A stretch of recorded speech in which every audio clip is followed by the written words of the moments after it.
Is now coming up on 11/17/30, the exact time. Matt Wintz, he deals with exact things. That's why we wanted to do that. And exactly, it's going to be what tomorrow? What's the temperature tomorrow? 63. Okay. I'm not sure if that's what we ended up with, somewhere around there. Hopkins is interesting because we're going to have the influence of the lake breeze as well. So how far north does that warmth make it? We'll talk about that.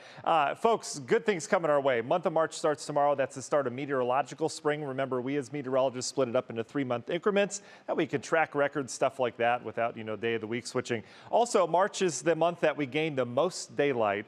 And we're 11 days away from that time change. So we're talking 6:30 and beyond sunsets. And then it goes 7:30 once we hit the time change. Average highs are heading up too. We're at 42 is our average high today. By next Tuesday, 44. You notice the trend. We're up into the 50s by the end of the month. That's our midpoint. But if winter's been any indication of how this has gone so far, that midpoint could be exceeded pretty easily. As we go throughout the week, though, I mentioned at the beginning of the broadcast, tomorrow I think is our last real pop in warm temperatures. We've had one of these every single week over the last 4 weeks. I think got us to 63 tomorrow. That is the number. Whew. But notice how we go back into the 40s and 30s. I think we stay here.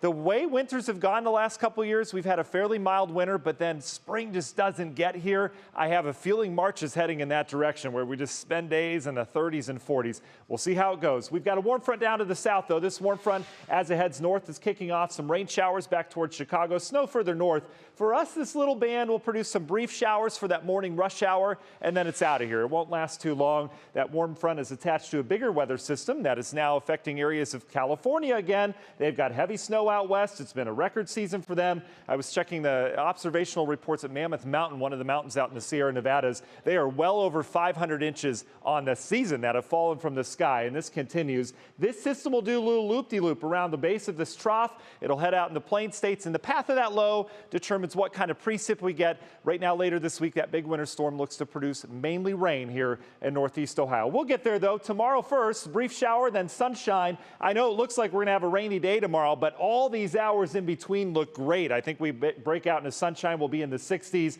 We're in the 50s with late evening rain. I'll show you why that is. National Design Hour by our forecast. There goes the warm front. We warm up. We get lots of sunshine. How far north does that push go? There's not going to be a lot of wind tomorrow, so we're talking a lake breeze that will develop as that cold air sinks off the lake. So lakeshore communities will be colder tomorrow. And then here's the cold front. This will be an easy cold front. A couple showers around here tomorrow evening. That will set the stage for a cooler Thursday around here. That sets the stage for a storm system to move in. And here it comes. This is the latest model run now. It looks like mainly rain and wind around here on Friday. Maybe some snow initially as that lifts north. All the heavy snow looks back towards Chicago, Michigan, and out in the northeast. We get rain and wind on here through Friday. On the backside, maybe a little bit of rain and snow. Really doesn't look like a whole lot happening after that as the system heads north once again. All the heavy snow you see up there. Lots of ice in PA over the weekend. The other model that we look at is the GFS. That has most of the snow out of here as well. In terms of snowfall, we are officially 78.9% done with winter.